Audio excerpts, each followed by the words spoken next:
Bienvenue sur Aum Révolution, une chaîne YouTube qui parle de l'hindouisme en général, en faisant référence aux thèmes clés et aux passages clés des textes sacrés très anciens, écrits en sanskrit, comme la Bhagavad Gita et le Srimad Bhagavatam, deux flambeaux de connaissances partagées par pratiquement toutes les traditions védiques.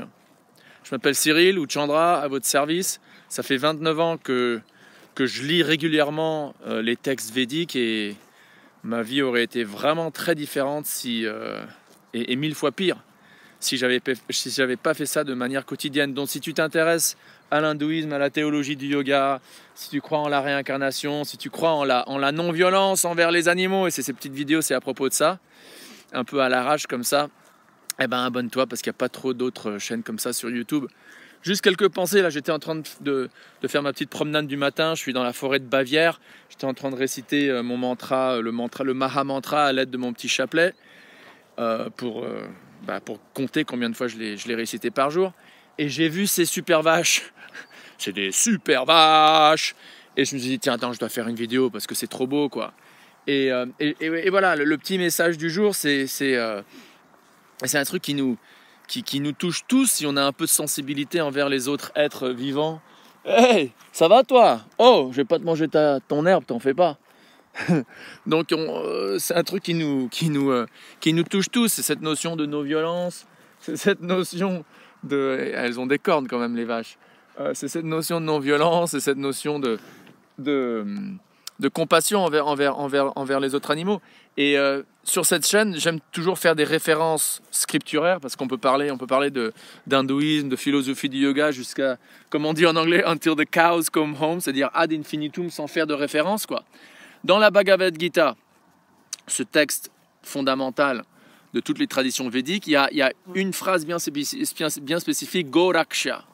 Goraksha, ce qui veut dire en sanskrit, Go, ça veut dire les vaches, et Raksha, la protection des vaches. Donc le principe de protection des vaches en particulier est mis en emphase. Alors ça ne veut pas dire que tous les autres animaux on s'en fiche, mais bon, les vaches ont une position spéciale d'un point de vue presque pratique et d'un point de vue, disons, plus ésotérique. L'aspect plus ésotérique, j'y fais moins importance parce que j'ai un peu des doutes sur les références scripturaires dessus et c'est un peu au-dessus de ma tête.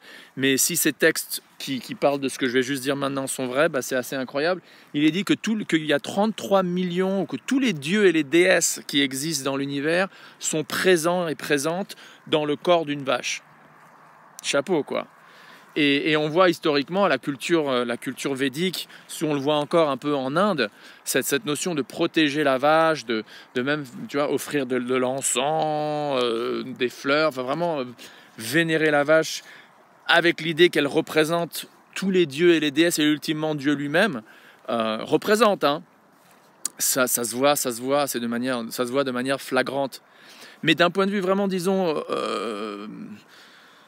pré-industriel, le taureau ou le bœuf laboure la terre et nous donne donc notre riz, enfin en particulier notre blé, etc.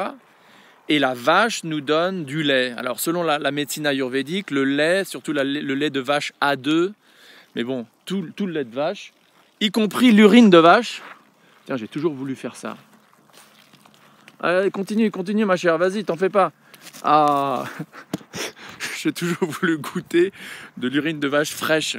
Parce que tu peux prendre des médicaments, carrément des pilules avec de l'urine de vache, faites à base d'urine de vache. Et c'est supposé être super bon pour la santé. Mais elle a eu un petit peur, la vache. Un petit peu peur. Donc la vache donne du lait. Et donc selon la médecine ayurvédique, le lait de vache, c'est vraiment bon pour la santé.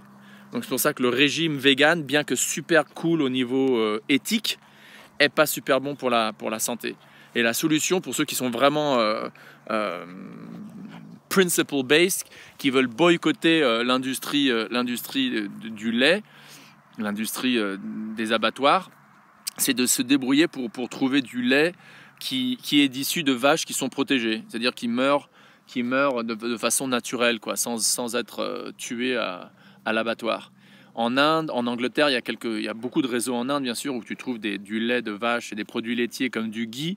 Alors après, tu peux toujours trouver du ghee à base de vache. Du ghee, c'est du lait, du beurre clarifié qui peut se garder même pas dans le frigo pendant des années. Et voilà. Donc bref, en revenant à cette notion donc la vache est considérée comme une mère parce qu'elle donne son lait de son propre sein. Et le taureau comme le père qui aide à labourer la terre et à avoir nos graines, quoi. Surtout dans un régime lacto-végétarien, c'est essentiel les graines.